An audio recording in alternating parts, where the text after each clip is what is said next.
खड़ा हो जाए। नहीं ठीक है सर, बैठे बैठे।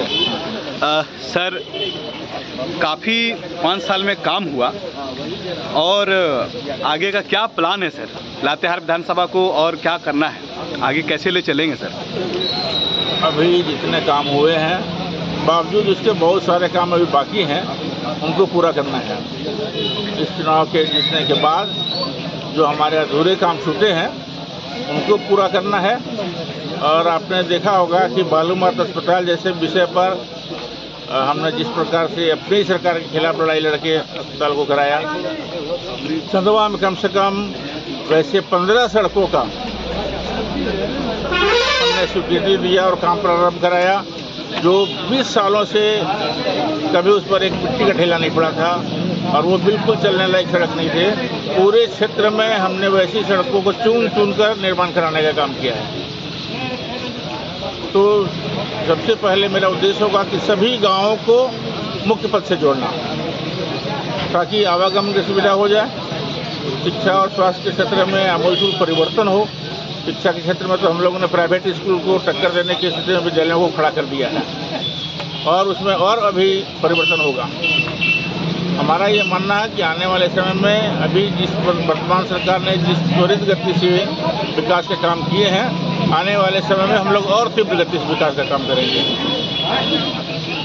सर पूरे भारत देश में एक चर्चा का माहौल है सीएम स्कूल ऑफ एक्सीलेंस का, उसको आप किस तरह से देखते हैं सर? आप खुद एक हमारे राज्य का शिक्षा मंत्री थे सर, उसको किस तरह से कहा कि पहले लोग कहते थे प्राइवेट स्कूल बहुत बढ़िया होता है, हमने प्राइवेट विद्यालय को टक्कर देने की स्थिति में अपने विद्यालय को खड़ा किया है।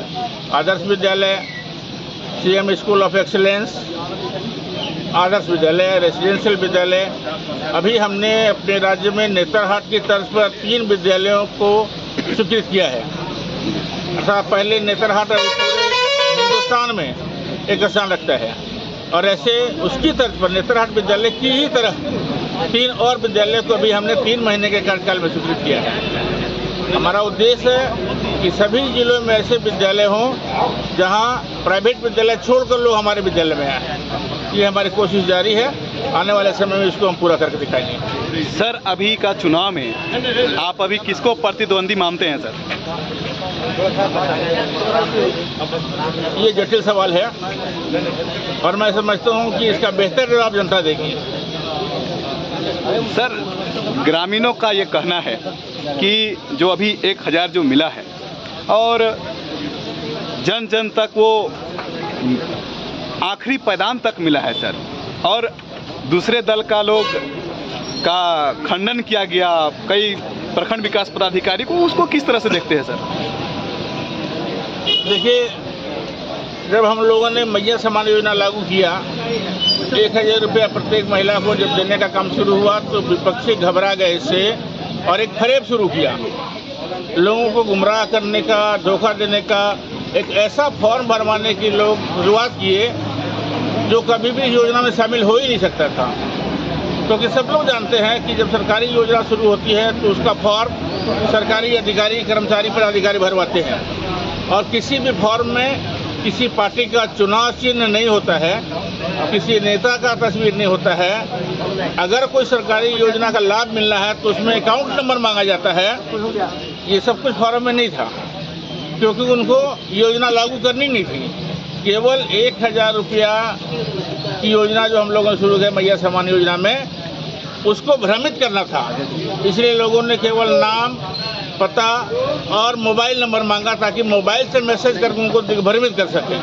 तो उनका फरेब था, इसको अघोषित कर दिया गया है, अब वो समाप्त हो गया है और हम लोगों ने कैबिनेट से ये पारित किया है कि दिसंबर महीने से उनको 2500 रुपये की राशि मैया सम्मान योजना में मिलेगी।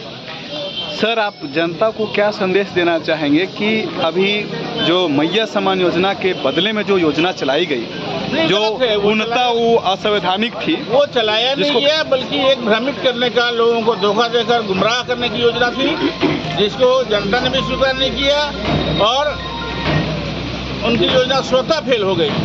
क्योंकि इसी बीच हम लोगों ने कैबिनेट से निर्णय ले लिया कि अब वो राशि 2500 होगी महीने की और अभी हम लोगों किसानों का 2 लाख रुपया लोन माफी किया है 200 यूनिट तक बिजली फ्री किया, बकाया बिजली बिल को माफ किया है। तो इस सरकार ने जनहित के जितने सारे काम किए हैं एक रिकॉर्ड है अपने आप में, और इसका जनता इन चीज़ों को समझती है कि हेमंत सरकार राज्य की जनता की भलाई के लिए जिस तरह हर क्षेत्र में काम कर रही है, दूसरी सरकार कभी न की है, न आने वाले समय में करेगी। इसलिए जनता तैयार है कि सबके दिमाग में एक बात है कि हेमंत दोबारा, एक ही नारा, हेमंत दोबारा।